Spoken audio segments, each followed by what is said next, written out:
Hey guys, so I just got out of seeing Evil Dead Burn, the latest installment in the Evil Dead franchise, and here's my theory reaction for the film.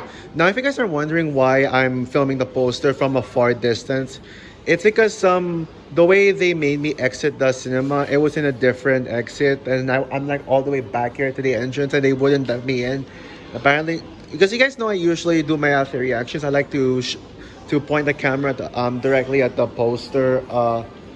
Yeah, I'm only starting off pointing the camera at the poster, even from a far distance for thumbnail purposes. But yeah, I'm gonna be walking while recording. So it's gonna be one of those theory reactions. So now, this is the second Evil Dead movie I saw in theaters. The first time was Evil Dead Rise, one of my favorite Evil Dead movies, and yeah, so walking into this movie, yes, I was excited for it. It's freaking Evil Dead. I want to see horror and gore, and as much blood as possible, and they delivered what I wanted out of an Evil Dead movie.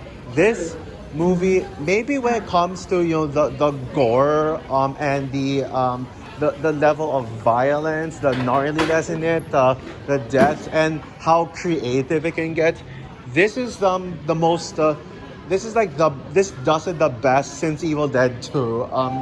Yeah, the goriest kills since Evil Dead 2, and also it has the most creative camera work since Evil Dead 2 with the way the kill scenes are shot, and also for the longest Evil Dead movie in terms of runtime, it actually does have maybe the most amount of gore for an Evil Dead movie. Maybe, I'm not sure. I actually need to rewatch the Evil Dead movies. The others I haven't really rewatched the other Evil Dead movies, but I will rewatch Evil Dead Rise tonight when I get home. So yeah. Now they do the gore right, and yeah, it's definitely a lot of fun. It's a wild ride, and I should mention as well. I forgot to mention, I watched this movie on D-Box, and the D-Box experience is freaking worth it. It's basically moving chairs, and yeah, it's really intense. The way the chairs move with the camera. So I think 4DX or D-Box it should be the ideal format.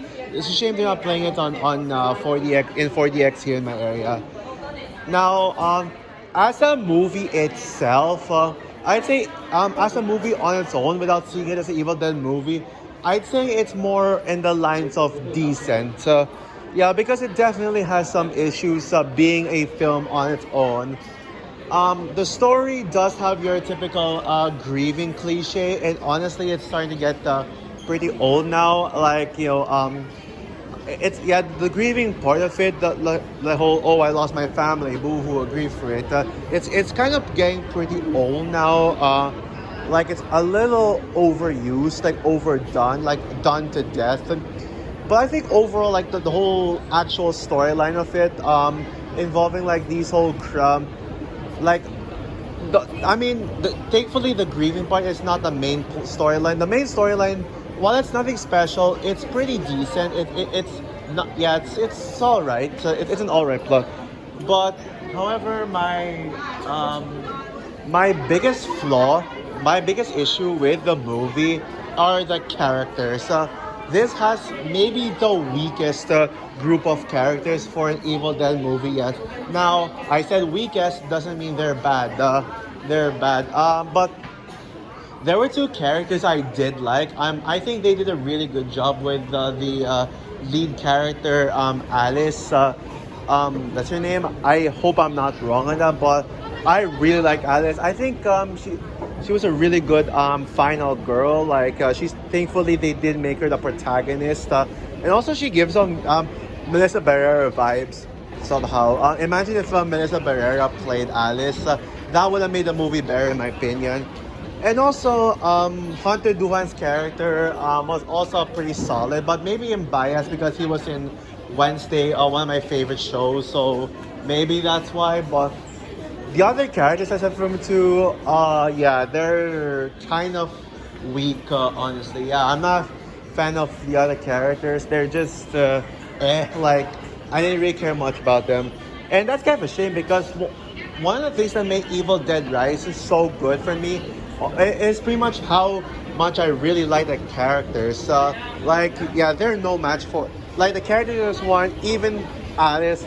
They're no match for the Evil Dead Rise characters. And of course, you got the iconic Ash from the first two Evil Dead movies.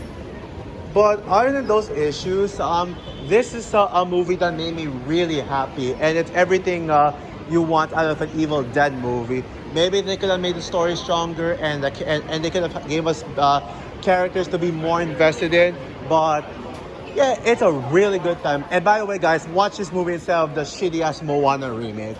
So this is one of those some out there reaction. I'm gonna give you guys my rating now. Yeah, it's a 4 out of 5. So yeah, guys, yeah, go watch this movie.